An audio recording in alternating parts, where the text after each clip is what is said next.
pocos seres humanos, en el curso de sus vidas, pueden presenciar, como testigos directos, la instauración y desaparición de diversos regímenes sociopolíticos. Este singular privilegio es el propio de los supervivientes de las generaciones del primer tercio del siglo XX. El presente reportaje muestra los testimonios y vivencias de algunas personas, los avatares de unos proyectos de vida accidentados en los que naturalmente coexisten el juego, el trabajo, la diversión, el sufrimiento y el amor. Por dar una organización, hemos observado principalmente 4 periodos, que aglutinan unos 90 años de historia. Nuestros protagonistas son jóvenes en la Segunda República y la Guerra Civil. Para ellos es tiempo de juegos, de educación, de adquisición de experiencias. Un periodo temporal que resumen en dureza, carencias y penalidades. El segundo apartado se inicia con el fallido golpe de Estado del general Franco contra el gobierno de la República. Tanto en la grabación como fuera de ella, los momentos que asocian nuestros protagonistas a estos años son dramáticos. Pocos silencios suenan tan dolorosos. Pocas decisiones generan mayor incertidumbre que no hablar o hacerlo sobre un tiempo comúnmente considerado vergonzoso y sepultado en la conciencia de los supervivientes. Son voces silenciosas, vivas, sumisas, atenazadas por el miedo, por la responsabilidad, por el pragmatismo, por el trabajo callado para los descendientes. Damos libertad, apoyo y aliento para hablar, no para reabrir heridas, sino para orear y cicatrizar las abiertas en el pasado. Posteriormente se abre un nuevo y largo tiempo de aislamiento y olvido internacional.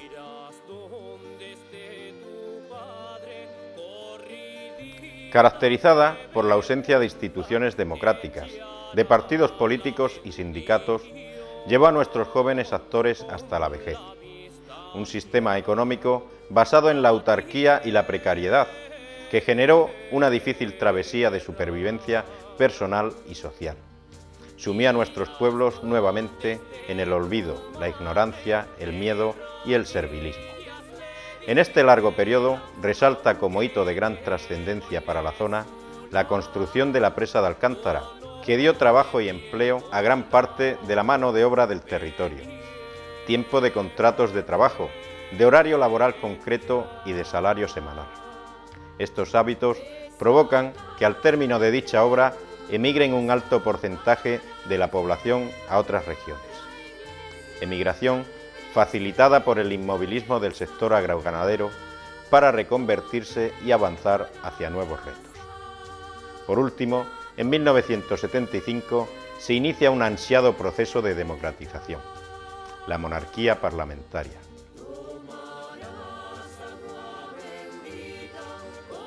La consecución de la democracia y con ella la asunción de derechos y libertades, unido a una creciente sociedad del bienestar, genera en todos los protagonistas el deseo, casi ruego, de que no volvamos para atrás.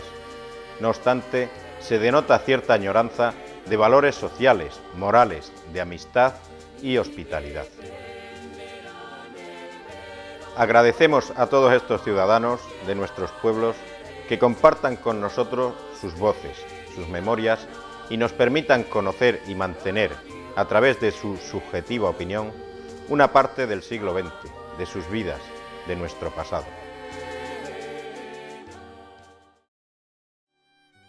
La infancia de nuestros protagonistas transcurre en medio de un periodo político y social muy agitado. Tras 30 años de reinado, Alfonso XIII abandona el país y el 14 de abril de 1931 se proclama la Segunda República, iniciándose el segundo periodo de democracia más amplio de la historia española.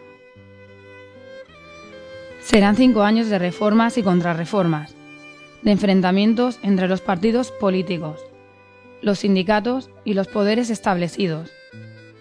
5 años en los que la izquierda trata de extender los derechos sociales a toda la población. Algunos de esos derechos convertirán a la República en uno de los regímenes más avanzados del mundo, mientras la derecha pretende frenar cualquier iniciativa progresista, temerosa de perder sus privilegios sociales económicos y culturales. La Segunda República abordará el problema de los jornaleros y el caciquismo a través del proyecto de reforma agraria, que prevé un reparto más justo de las tierras, acabando de ese modo con una situación de miseria y pobreza absoluta. Al mismo tiempo, establece todo un sistema para promover el acceso a una educación pública y de calidad, ya que sus dirigentes son conscientes de la importancia de la cultura para el avance de los pueblos. Evidentemente, los grandes propietarios y terratenientes lucharán con todas sus fuerzas para impedir la reforma agraria y seguir manteniendo su poder. Por eso, cuando el Frente Popular gane las elecciones en 1936 y los jornaleros invadan las grandes fincas, iniciarán un amplio enfrentamiento con el gobierno republicano, convirtiéndose en uno de los principales apoyos tras el golpe de Estado del 18 de julio. La mayoría de los testimonios recogidos no muestran ningún dato sobre la evolución de la República. Son niños y en aquel momento están más interesados en el juego, la escuela, los amigos. No obstante, el sufrimiento y la miseria planean en algunos momentos, haciéndonos recordar de golpe la realidad de aquellos momentos. Son nuestras voces de la memoria. En la mata hay ciertas cosas que ya no existen. Yo no sé si vosotros os acordáis que se jugaba al pío, un pío que se ponía ahí, se le pegaba y saltaba, y era de pau. Y a la zarra, también otra cosa de la zarra. ¿Al pío has dicho? Al pío, porque poníamos un palo con dos picos, y le hacíamos una casa así. Y le pegabas aquí, y luego le arreaba la castaña y lo llevaba al quinto puñeta. Creo que teniendo 7 o 8 años ingresé en la escuela de don Florencio García Rubio. Jugábamos a los bolindres, jugábamos a la picota. La picota era con unas varitas de hierro, ¿no? Tirándolas así al suelo, a clavarlas en el suelo, pero procurando hacer caer a la picota que había clavado un compañero. A los bolindres, a la piola, al piu piu, que era un palo, y los zancos. En este invierno, en la fecha esta que estamos ahora, que hay tanto barro, de las encinas, cortábamos una horquilla y nos subíamos encima de ellos y íbamos andando así, y eran los juegos que hacíamos. Y luego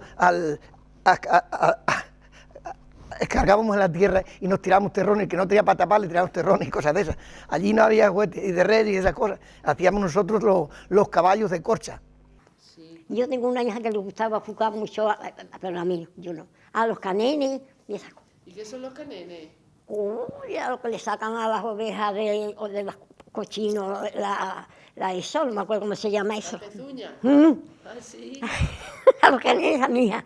Pero yo me acuerdo que estaba en un campo con mi padre primero, antes de la fábrica, hasta la edad de 8 años.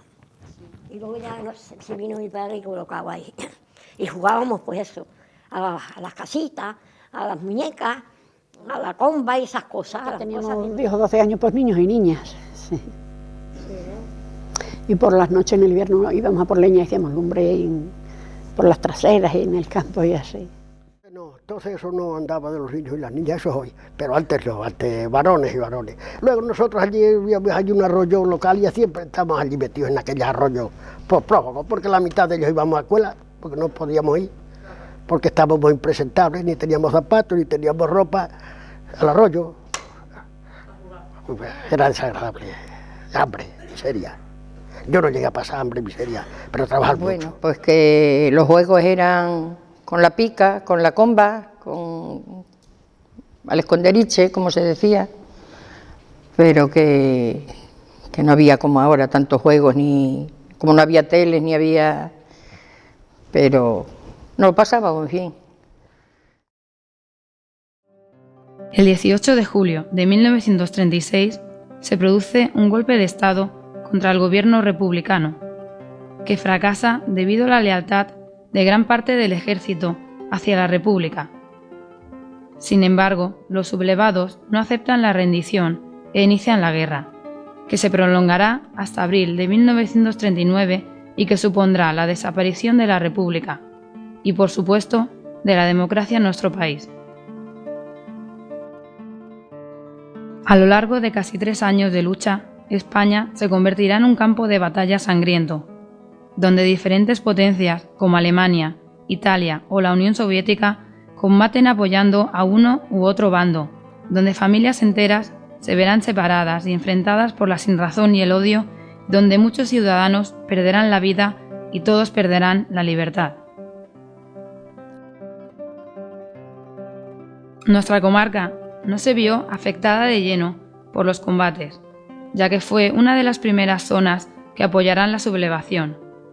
Pero la falta de enfrentamientos armados no supone la ausencia de guerra.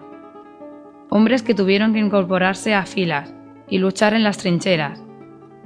Mujeres y hombres que fueron apresados, purgados e incluso asesinados por tener una ideología diferente. Madres que perdieron a sus hijos en los campos de batalla del Ebro o Cataluña. El terror de la guerra queda establecido meridianamente claro en nuestros personajes, tanto en los que lucharon como en los que eran niños todavía. Algunos incluso hablan de la guerra en voz baja, como si no quisieran despertar los fantasmas de un tiempo que han querido olvidar desde hace mucho tiempo. Escuchemos, pues, las voces de la memoria.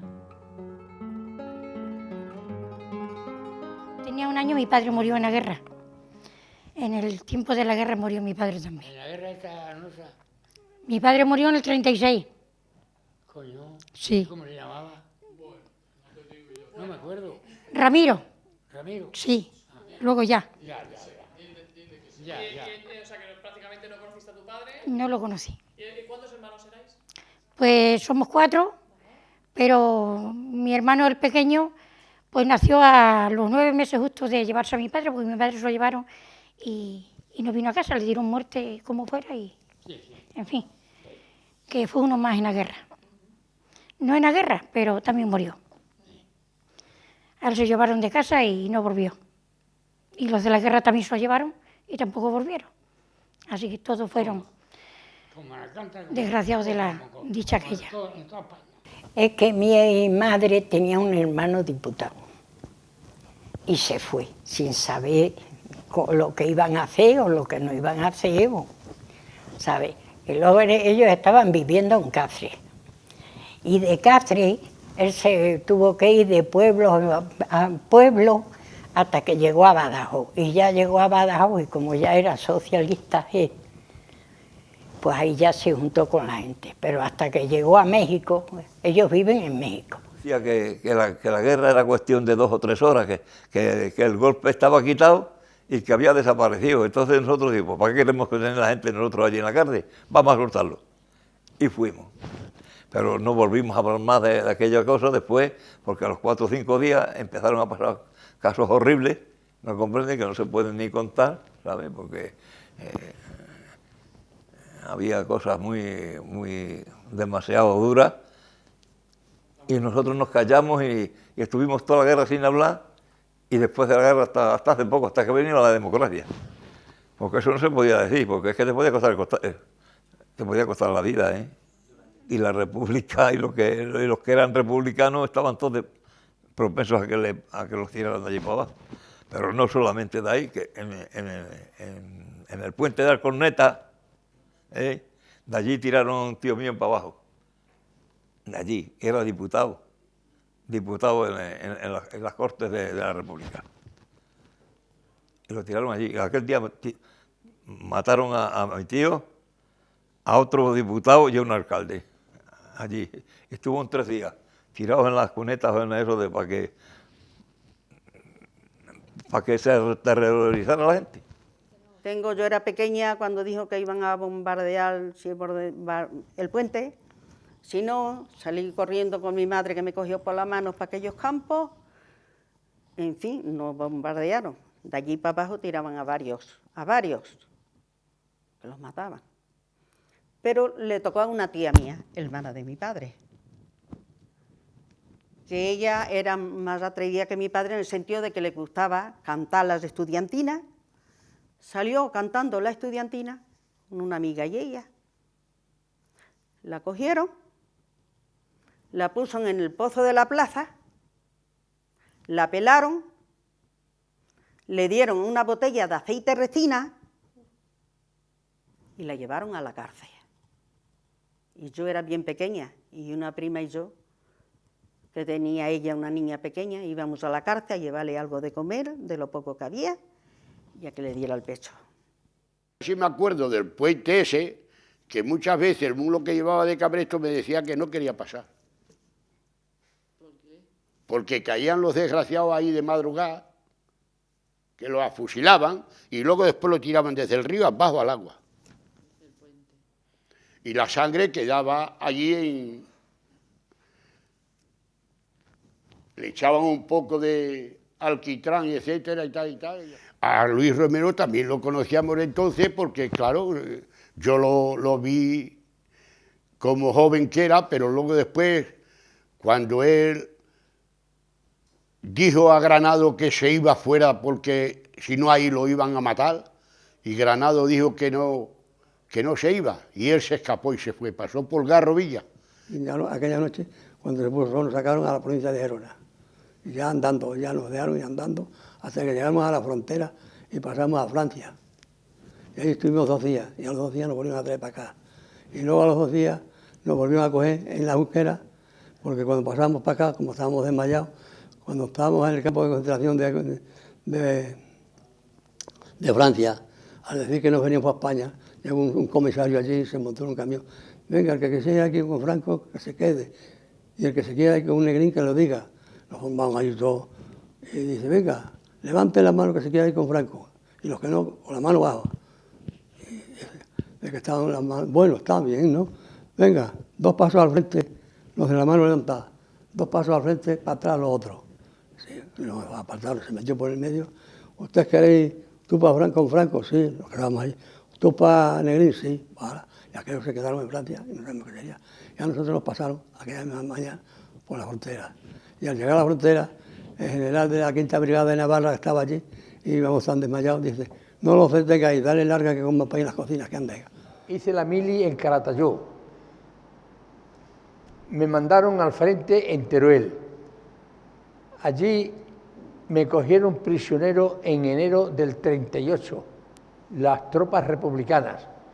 En la zona de la República estuve hasta febrero del 39, que empezó la ofensiva a Cataluña. Allí volvieron a cogerme prisionero otra vez los sublevados, las tropas de los nacionales. Padres que tenían una tendencia un poco de izquierda, las cuales hay que hoy día y respetamos, ¿no? Seas de izquierda, seas de derecha, no es como... Y entonces los encerraron un poquito, en una cochera que llamaban, allí los tenían, y iban y sacaban por las noches a varios y los llevaban al Tajo donde los fusilaban. Mi padre tuvo la suerte de no caer, vamos. Recibí un papel escrito de mi padre diciéndome, de parte del sargento Antúnez, si no regresas a casa, fusilan a Octavio. Este Octavio, hermano mío, ya estaba detenido en la cárcel. Yo le oí contar a mi madre que hubo personas que las pelaban. Y las pelaban. Mi madre dice que se asomó una vez a la ventana, estaba haciendo el desayuno y vio de paso una señora, dice, se me quitaron hasta las ganas de desayunar, de que vi la mujer. Era muy malo aquello. Yo he ido de contar historias y personas que querían hablar no las dejaban tampoco. En fin, había un trastorno muy grande, es muy mal. Yo aquello no lo viví bien porque era muy joven, pero personas que luego lo han contado dicen que muy mal. Aquello se vivió muy mal, muy mal, muy mal. Se producían muchos fusilamientos de personas que habían estado en zona roja, como se decía entonces, ¿no? Pero que si estaban allí era por el mismo motivo que los demás estábamos aquí, porque nos había cogido la guerra allí y fueses adicto a uno, fueses adicto a otro, la cosa es que se cometieron muchísimos crímenes ya con juicios, mejor dicho, simulacros de juicios, ¿no? que era muy raro el que no terminaba con la pena de muerte. Para mí la guerra fue innecesaria porque no había motivos para eso, ni mucho menos. No había motivos para lo que sucedió, ¿no? De sacrificar personas que solo por sus ideales, personas que no habían cometido ningún delito. Ya sabe usted que los ricos y los pobres, y muchos se tuvieron que dar bote porque los cogían y los sacaban por la noche y los afusilaban, los mataban, me cago en Dios, aquello, bueno, de eso ni mencionarlo siquiera. Se tenían que esconder los pobrecitos, irse para aquella sierra, estar para allí como la comparación, como un ciervo, un jabalí, porque si venían al pueblo, llegaban, venga, a sacarlos por la noche, pum, pum, 2, 3 tiros los que no caben. Vamos, eso era, qué sé yo, mire usted. Me acuerdo cuando los aviones, sonaban los aviones, y nos íbamos al Tajo, los puentes del Tajo los bombardearon varias veces, pero no llegaron a tumbarlos nunca. Pero cuando íbamos a bombardear, nos íbamos al arroyino Lugar, un arroyino que hay mismo oculto, y hay una higuera boba, y allí nos metíamos hasta que pasaban eso, pero no llegamos, y toda esa gente corriendo a los refugios y eso, y así pasó la cosa así. Yo me acuerdo pues, bastante, claro, en aquellos años del hambre se pasó mucha hambre. Allí hubo que segar la cebada, la segamos y poníamos haces porque no estaban hechos, para que se secaran un poco, para Luis y la Morel, para comer pan de cebada. Muy mal, muy mal, muy mal. Se escaseaban muchas cosas. Y luego después pues la gente pues triste porque si matan a fulano y matan a Beltrano. En mi pueblo me daban 18 años. Hombre, polvorosa no, polvorosa sí se notó, faltaron varios muchachos. Entonces la quinta el 35, el 36, porque la guerra estalló en el 36, pero un tío mío era de la quinta el 35 y fue la quinta que cogió la guerra incorporada. Que fue la quinta que cogió y en estado incorporado fue cuando estalló. Y de aquella quinta murieron algunos, y luego posterior. Yo calculo que en la guerra murieron sobre unos 18 o 20 muchachos. El segundo día de estallar el movimiento, y pasaron por allí por lo menos 100 guardias civiles. Nosotros nos quedamos del otro lado. Sabíamos que había, porque es que venían de la silla de recuerdo de los casos, como era el Partido Socialista el que mandaba, el Frente Popular, pues venían de recoger los cacharros de la silla. Y venían más o menos, como está ahí el cuartel, pues pasaron por allí y nosotros nos quedamos del otro lado. Sin miedo, porque entonces casi no teníamos miedo. Pero sabíamos bien que había estallado el movimiento, el 18 de julio, porque las elecciones fueron el 16 de febrero del 1936, que ganó el Frente Popular. Pues como en todos los pueblos, creo yo, la guerra, a ver, se iban los hombres y quedábamos las mujeres solas y pasar como se pudiera pasar y ya está. Como íbamos a vivir, pues teníamos que salir adelante, los maridos estaban fuera y teníamos que estar pues con los hijos a ver cómo podíamos pasarlo mejor. Yo estuve en la guerra serví en Valladolid, o sea, los batallones de Valladolid, el quinto de Navarra y el cuarto de Navarra, la división igual, la cuarta y la quinta. Y corrí puesto España. Me incorporé en diciembre, o sea en septiembre del 1937 y me licencié, que caí herido, el 12 de enero del 39. Tiraron las bombas en Cádiz y nosotros estábamos aquí en el pueblo asustados toda la gente. Pues estamos en el campo también, estamos asustados todos, porque entonces como era tan furioso todo, pues tenía que estar calladito, ¿sabes? Iban los guardias, no te podías salir de casa, salías y te mandaban los guardias a acostar. Una noche nos ponemos ahí en la plaza, unos pocos de hombres juntos, y salen corriendo. ¿Por qué corréis? Porque viene la Guardia Civil. Pues yo la Guardia Civil no la tengo miedo, porque yo no he matado a nadie, ni me he comido a nadie. Y no hay que tener miedo cuando vayas con la cara descubierta. Ahora si eres un ladrón, sí. Es que hubo 3 o 4 años desde el 40 que terminó la guerra. Porque allí luego ya también dependía de conforme la cosecha de cereal era así, porque como el trigo se le llevaba. Si la cosecha buena era de trigo, pues no había hambre, había pan, vamos, había hambre, pero no había pan. Pero había, el año que había buenas cosechas, pues había pan, pero el año no. Y en el año 40 y 41, pues murieron Pues en mi pueblo vi yo un entierro de un hijo que había venido enfermo de la guerra y el padre salía del entierro junto. Tenía yo 6 años, 7. Sí. Y luego en el 45, que fue un año de sequera muy malo, la cosecha fue malísima, pues el 40, en vez de hacer 45 al 46, pues hambre, tanta como entonces, o incluso más.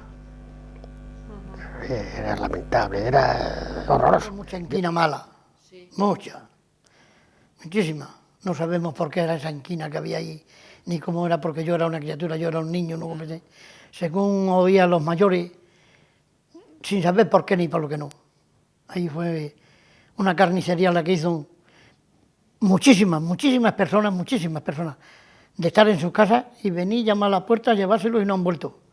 Levantarlos de la cama y llevárselos. ¿Por qué? Eso falta que saber. Sí, porque no era gente con... Hay 4, sin mal no cuánto, no sé si fueron 87, 88. Pero de nada. De Navas. De Navas todo... Sí. Hay una lápida allí puesta que lo han traído porque un señor, un hijo de uno de los fusilados, ha tenido esa curiosidad. El final de la Guerra Civil abre paso a la dictadura de Franco y a la vuelta atrás en el tiempo. Todos los avances establecidos durante la República, como el matrimonio civil, el sufragio universal, la equiparación de derechos entre hombre y mujer, el divorcio, la igualdad de todos ante la ley, el acceso a la educación y la cultura y las reformas agrarias serán abolidos, dando paso a una represión mental muy fuerte, en la que la Iglesia Católica jugará un papel fundamental, como vigilante de la moral ciudadana. Son recuerdos de añoranza por los años transcurridos, que nos introducen de lleno en una sociedad triste, tradicional, machista y muy marcada por las clases sociales. Así suenan las voces de la memoria. Hombre, muchacho ya, hombre de 18, 20 años, ¿qué coño ibas a hacer con una peseta que te daba tu madre?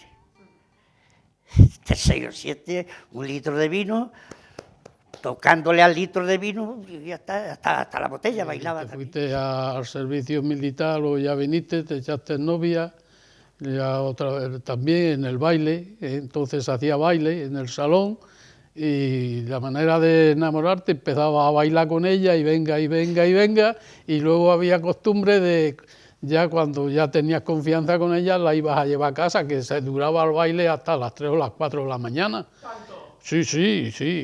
¿Tanto duraba el baile? Sí, y ibas a llevar a la casa, ibas a llevar a la casa, pero además iba la madre y a lo mejor 2 tías con ella, no le podías coger ni las manos.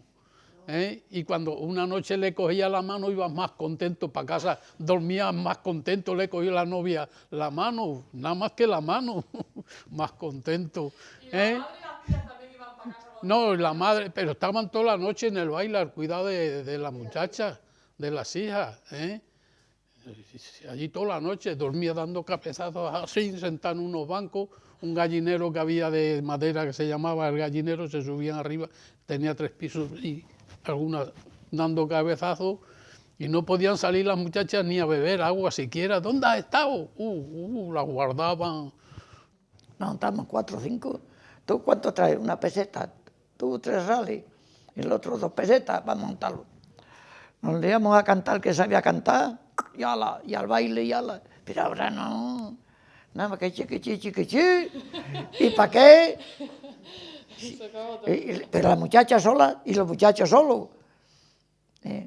Porque yo, así, muchas veces, en Roda mismo, el pueblo que más es eso. Qué sangre, qué pena de ver esa juventud ahí sola y esto aquí en la barra bebiendo cubata. La mocedad, la mía era un poco... Había que examinarse, porque es que yo me enamoré de la mujer que perdió. Y amo y he vivido con todo el cariño con ella, no me llevo siempre muy bien. Pero mi suegro y mi suegra y los cuñados y todo, como ellos eran labradores y yo era un triste obrero, entonces miraba mucho eso, a ver si se podía casar con otro que tenía algo. Y yo pues ya le dije un día a la novia, digo, mira que yo así no... tú no tienes nada que ver con mis padres, te quiero yo y ya está. Vamos, y seguimos y nos casamos. Tuve 9 años hablando con ella. ¿De novio? Sí, sí, hablando por una reja. Hombre, algunas veces por la puerta porque se salía ella. Se salía a la puerta. Entonces era un respeto. Una cosa. Ay, hija mía, de la boda no me hables, que fue un fracaso. He pasado mejor las bodas de oro que no la boda, porque me casé embarazada. Y entonces era un delito casarse embarazada, hija mía. Me casaron a las 7 de la mañana en el mes de enero, ¿eh? Me casaron, porque yo entonces no dije que me quería casar, nada más que dijeron, hay que casarse y punto en paz. Y me casaron, y me casé. ¿sabes? Los novios los llevaban a las ventanas de la novia a darle música. Y estábamos allí acostados y de que sentíamos la música, pues, yo que dormía con una prima y otras 2 amigas en la fiesta, nos levantamos a bailar allí en la habitación. Así que nos lo pasábamos bien, de todos los malos que pasábamos, no teníamos donde divertirnos y qué bien nos lo pasábamos. Y luego ya para las 11, las 12, nos iban los mozos a rondar. Y nos cantaban en la puerta, tocaban la guitarra o ellos cantando con las palmas. Dice, una teja me llevo de tu tejado, para no irme de todo desconsolado. Si te llevas una teja, ponla en su puesto, que se me moja la cama donde me acuesto. Eso no se me olvida. Tenía solo 15 años y ella tenía 12. Empezamos a salir detrás de ella, corrían ellas de nosotros y nosotros detrás de ella y ya está. ¿Y cómo se fijó? O sea, ¿cómo fue? Pues luego ya en los bailes ya se bailaba con ella y entonces ya empezaba la cosa que si me quieres y no me quieres, ¿sabes? Estaba la concordia que le llamaban para los ricos, pero yo creo que bailes no hacían, no sé. Me parece que no hacían baile allí los ricos. Las demás, 2 o 3 casinos que había, tenían salones y allí bailábamos. Que tenía un marido como bailaba. Sí. Le gustaba, me llevaba a mí en volanda. Me acuerdo, sí. No sé, sería mejor entonces un vestido negro que de color. Un vestido negro que me hizo ir hasta, a lo mejor de crespón o de qué sé yo, un poco más fino sería que ahora. Pero vamos, no, ahora mismo el traje de boda no lo tuve que llevar a ningún sitio como hoy, no. ¿Y después el convite, se acuerda si hubo, si no hubo? Sí, el convite era chocolate con churro. Ah, qué bien. Eso era el convite, chocolate con churro. Para toda la gente de... Para toda la gente de los que se convidaban, los que se invitaban a la boda, iban por la tarde o por la mañana cuando te casaras y se hacía chocolate con churro y otros hacían comida, eso según la categoría de cada uno que la tuviera. Unos tenían para hacer comida, se cansaban por la mañana y hacían comida a mediodía, mataban una red, cogían una mujer, un hombre, lo que fuera, lo guisaban y a comer toda la gente. Eso sería el que más podía, el que no podía, pues si hacían un chocolate con churro, bien contenta que estaban. Después de un periodo de autarquía que abarca casi 20 años, la dictadura no tiene más remedio que cambiar su política económica y crear el Plan de Estabilización Nacional, que prevé toda una serie de medidas para tratar de sacar al país del subdesarrollo.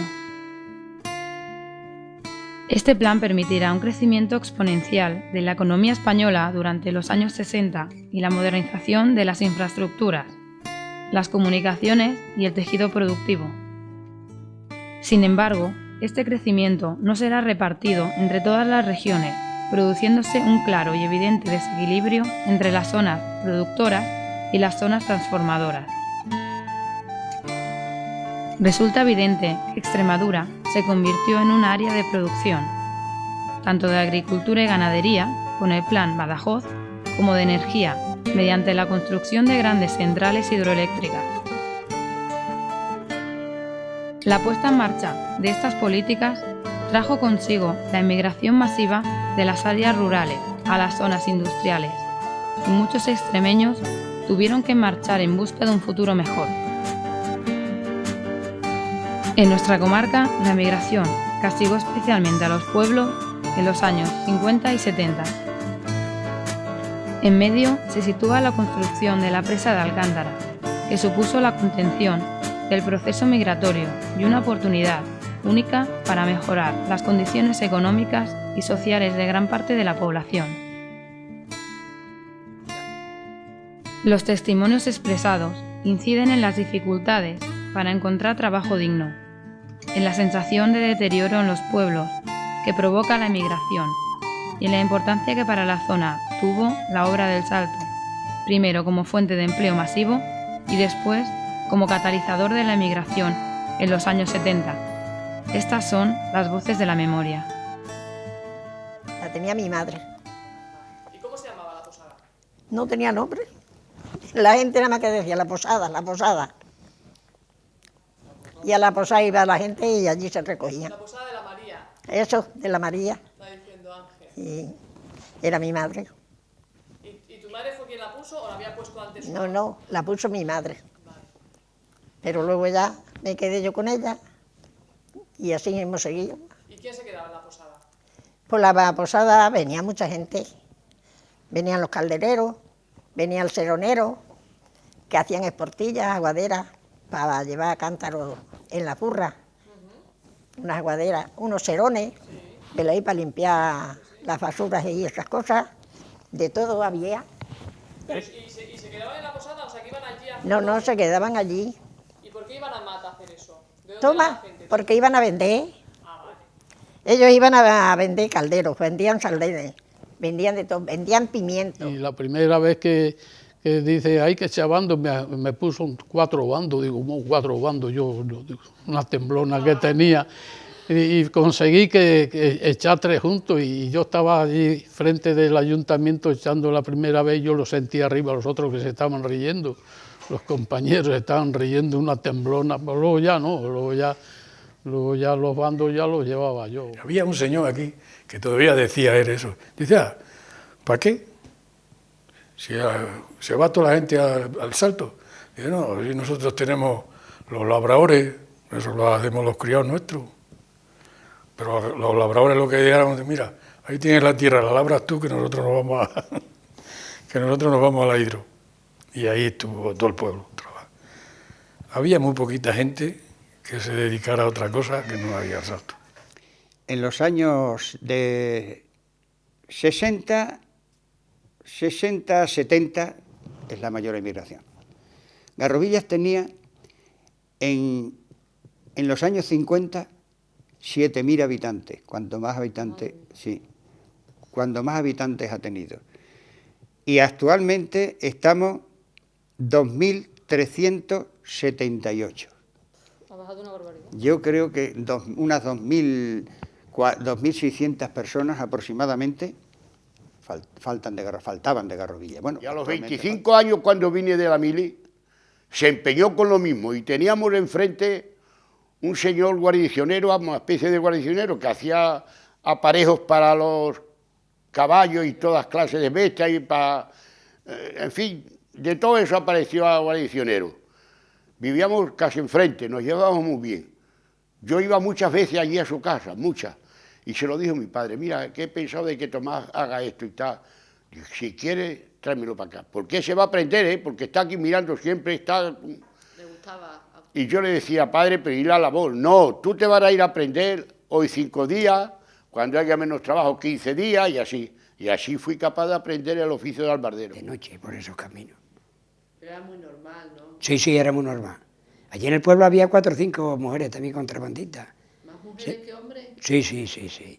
Allí había una mujer que se llamaba Toribia, de noche sola, de Villarrey a Salorino, que habrá 30 kilómetros o menos. Más. Y se iba por los campos a Salorino.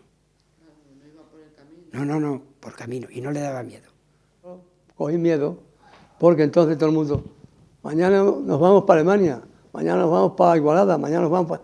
Y Garrovilla, si tengo 1.000.000 de pesetas, la compro entera. Pues dejaron la labor, porque estaba ya la cosa muy mal, porque las casas, donde hay 3 o 4 de familia, pues ya se esté mal, se vino aquí al pantano. Claro, y entonces ya me quedé yo solo. Tuve con el ayuntamiento y ya me podían dar tierra. El alcalde, para mí solo, no iba a estropear un cuarto, o sea, un trozo de la finca para darme a mí. Entonces ya tuve que vender las bestias y me pasé a obrero. Me dice, vente con nosotros a trabajar, que te colocamos. Y pues se lo dije a mi madre, y, tú no me abandones, yo, nosotros nos pasaremos como sea. Toma. Y yo me tocaba trabajar de noche y de día y cuando podía, y cuidarla a ella, Si los terratenientes habían hecho algo, podían haber hecho, pero como encima daban las tierras al tercio, y entonces le parecía poco, que algunos querían a media, a ver quién podía, a 3 hacinas y ver que te quede a ti una, 2 y él se lleva una. Y estés tú un año allí, y si el año es malo, y entonces no había subvenciones, porque ahora cualquier cosa, el año es malo, subvenciones, esto, subvenciones. Y entonces si se morían, se morían por tu cuenta, nadie te decía, ahora subvenciones para las vacas, prima para las vacas, y todo lo que cuando está el tiempo malo, y ahora no, entonces nada. Yo empecé a aprender zapatería. Y luego después, a eso hablamos de los 12 años para atrás, ¿verdad?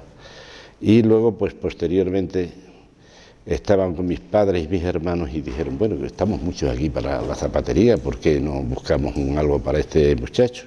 Yo he salido un poquillo espabilado, ¿no? Y dijeron, bueno, pues vamos a ver, y habló mi padre con el alcalde y me metieron en el ayuntamiento de meritorio, vamos, de aprendiz. El hombre era el hombre entonces para trabajar en el campo y la mujer para trabajar en casa, y no le ayudaban ni que tuvieras más ni que tuvieras menos. En el mes de enero y en el mes de junio, a las 6 de la mañana, a las 5 te ibas a lavar al campo. Íbamos a lavar al campo toda la semana, toda la gente, con los dedos a la cabeza.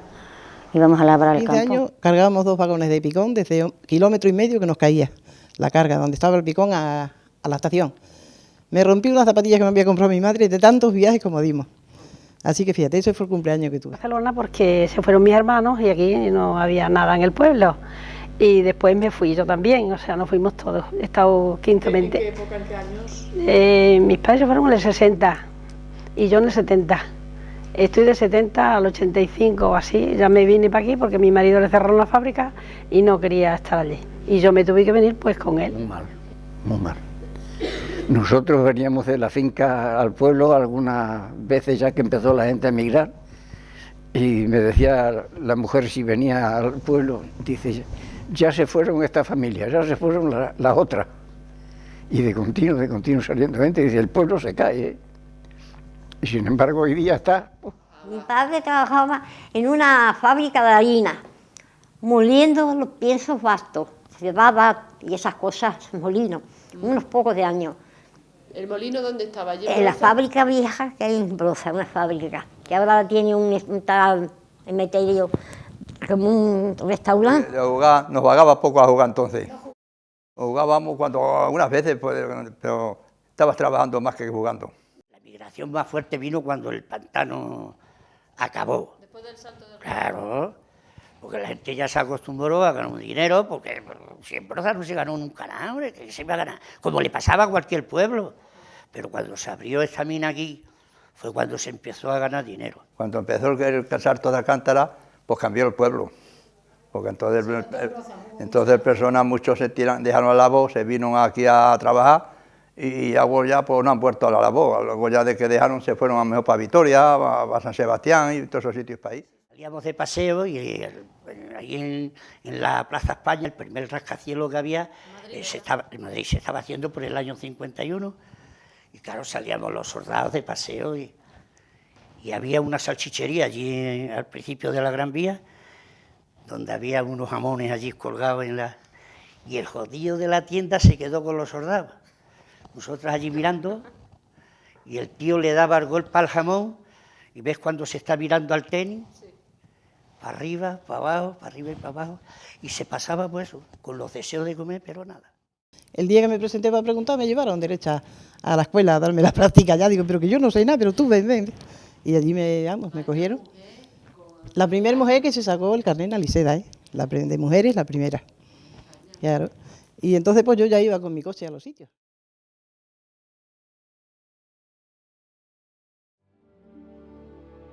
El fin de la dictadura en 1975 y la llegada de la democracia suponen la posibilidad de avanzar en los derechos y libertades públicas, consolidar el crecimiento económico y eliminar los desequilibrios anteriores a través de las autonomías. Por primera vez en muchos años, Extremadura se siente parte de un futuro común, saliendo del olvido y la marginalidad para situarse en la senda del desarrollo. Los últimos testimonios hacen referencia a la necesidad de no volver hacia atrás, de evitar que pueda repetirse de nuevo la miseria, el enfrentamiento y la infelicidad porque nuestras voces de la memoria han sufrido en sus propias carnes la incomprensión y el abandono durante muchos años.